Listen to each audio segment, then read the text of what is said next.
दरअसल हम ऐसी स्कीम के बारे में बात करने वाले हैं जिसकी शुरुआत तो सरकार ने अच्छे से की, लेकिन उसका बोझ सरकार के ऊपर इतना पड़ता चला चला गया कि सरकार को खुद ही उस स्कीम को बंद करना पड़ा।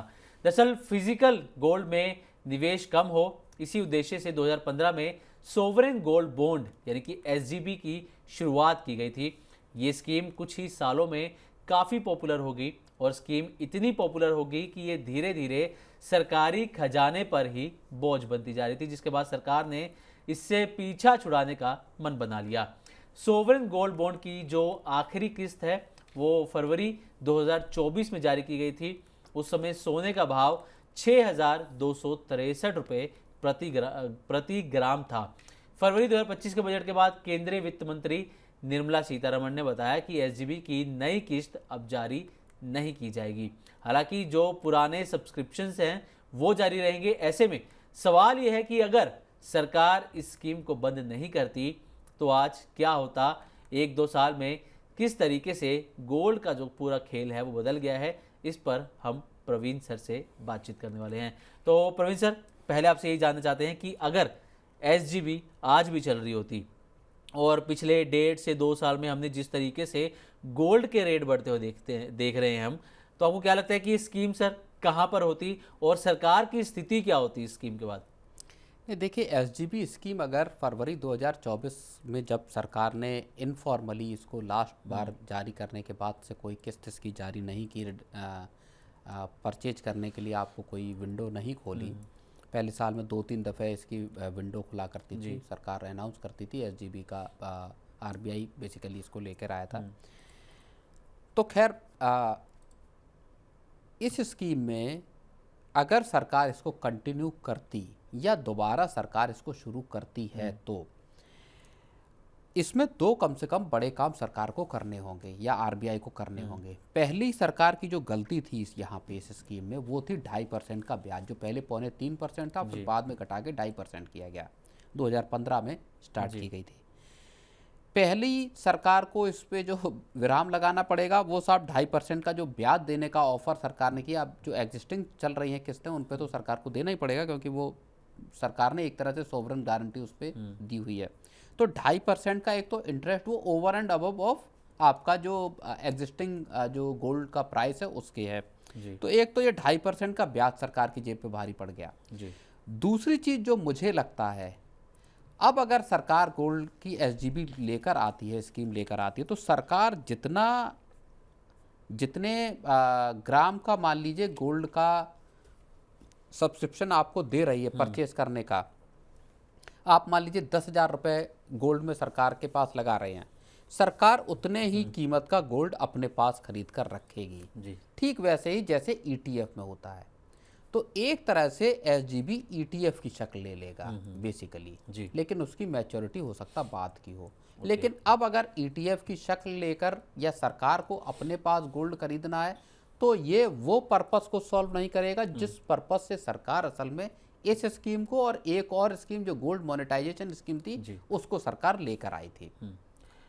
सरकार का मकसद ये था इस स्कीम को लेकर आने का कि लोग फिजिकल गोल्ड खरीदना बंद करें, लोग पेपर फॉर्म में गोल्ड को खरीदें, हम आपको ब्याज भी देंगे और हम आपको जो गोल्ड की कीमत होगी उसके एक्विवेलेंट का हम प्राइस आपको रिडेम्पशन के टाइम पे यहाँ पे देंगे।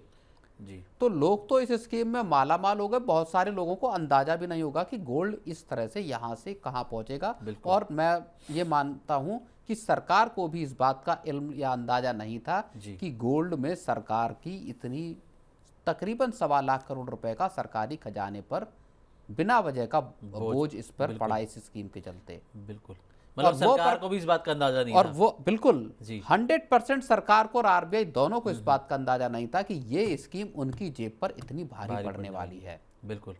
तो सर, क्या आपको लगता है कि सरकार क्योंकि और इससे वो पर्पस भी सॉल्व नहीं हुआ जो सरकार लेकर, जो इंटेंडेड पर्पस एक था, एक ऑब्जेक्टिव जो था सरकार का कि साहब लोग गोल्ड खरीदना बंद कर दें, गोल्ड का इंपोर्ट देश में कम हो, ये दोनों काम नहीं हुए। बिल्कुल।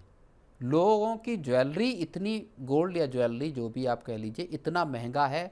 ज्वेलरी भी लोग खरीद रहे हैं, गोल्ड के बाकी के फॉर्म में भी गोल्ड खरीद रहे हैं, ईटीएफ भी खरीद रहे हैं और देश में 600-700 टन बल्कि 700 टन से ज़्यादा ही सोना हर साल इंपोर्ट होने का जो दस्तूर बना हुआ है, मैं बहुत पुरानी बात कह रहा हूँ तब से, मतलब सर वो कहा आज ही भी जाता है, कायम बिल्कुल है। कहा जाता है कि भारत में जो गोल्ड पर है सदियों से भरोसा बना हुआ है और वो आज तक कायम है। बिल्कुल और डेटा भी लगभग यही कुछ कहता हुआ नजर आ रहा है। बिल्कुल। मैं आपको ज़्यादा नहीं, मैं कह रहा हूँ कि लगभग आप 20 साल पुराना डेटा देख लीजिए। मैं 2008-9 से लगभग मैंने थोड़ा बहुत गोल्ड को कवर करना शुरू किया था, और तब भी जब हम गोल्ड की को लेके कवरेज करते थे, स्टोरीज करते थे, तब भी मुझे याद है कि 700 टन, 650 टन, 700 टन का गोल्ड इंपोर्ट भारत में था। जी और आज भी अगर आप डेटा उठाएंगे तो हर साल इतना गोल्ड इंपोर्ट भारत कर रहा है। प्राइसेस अब आप तब को देखेंगे और अब देखेंगे तो प्राइसेस कहाँ के कहाँ पहुँच बिल्कुल। गए। लगभग 2010 में अगर मैं ठीक से बता रहा हूँ तो तकरीबन 16-17 हज़ार रुपये तोले यानी पर 10 ग्राम का जी जी। गोल्ड था। और आज सर करीब करीब 1,40,000 रुपए के आसपास गोल्ड पहुंच चुका है। आप अब 14-15 हज़ार रुपये में 1 ग्राम आ रहा है। 1 ग्राम आ रहा है, तब बिल्कुल। अगर आप 2007-8 में देखेंगे तो 14-15 हज़ार रुपये में 10 ग्राम आ रहा 10 था, ग्राम आ अब 1 ग्राम आ एक रहा है। तो ग्राम आ यानी रहा है, 10 गुना प्राइस जी आपका तब से अब तक 2007-8 से लेके अब तक बढ़ बढ़ है चुका है, गोल्ड का। बिल्कुल। तो सर एसजीबी तो सरकार ने बंद कर दी, तो अगर कोई निवेशक पैसा लगाना चाह रहा है गोल्ड में, डिजिटल फॉर्म में लगाना चाह रहा है, वो चाह रहा है कि मैं फिजिकल गोल्ड में पैसा ना लगाऊं, क्योंकि उसको रखना भी एक बड़ा ही कंसर्न है कि कहाँ किस तरीके से सेफ्टी से रखा जाए। तो आपको क्या लगता है कि क्या सेफ ऑप्शंस हो सकते हैं गोल्ड में पैसा लगाने के? नहीं, गोल्ड के फिलहाल तो सबसे सही जो तरीका है, जो जी। डिजिटल तरीका है, उसमें सरकार जो डिजिटल गोल्ड है उसको लेके तो सेबी ने ही बड़ा कंसर्न जारी किया कि साहब ये रेगुलेटेड नहीं है। अब जो डिजिटल गोल्ड बांटने वाले जो ऐप्स हैं या बाकी जो कंपनियां हैं, उन्होंने कहा है कि साहब आप हमें बताइए, नहीं तो हम सेल्फ रेगुलेशन का बिल्कुल तरीका ढूंढते हैं, क्योंकि सेबी ने साफ तौर पे कहा कि ये रेगुलेटेड नहीं है, इन्वेस्टर्स अपना रिस्क देख लें। फिर वहाँ ऑप्शन अगर आप डिजिटली उसमें देखेंगे तो फिर सबसे ठीक ऑप्शन जो समझ में आता वो फिर गोल्ड ETF दिखाई देते हैं, जहाँ पे कि आपके पास एक आप मार्केट आवर्स में कभी भी उसको ट्रेड कर सकते हैं, खरीद सकते हैं, खरीद फरोख्त उसकी कुछ भी कर सकते हैं। और जितने अमाउंट का आप गोल्ड का पैसा लगा रहे हैं उतने अमाउंट का आपका गोल्ड वहाँ पे वॉल्ट में स्टोर किया जा रहा है, खरीदा जा रहा है।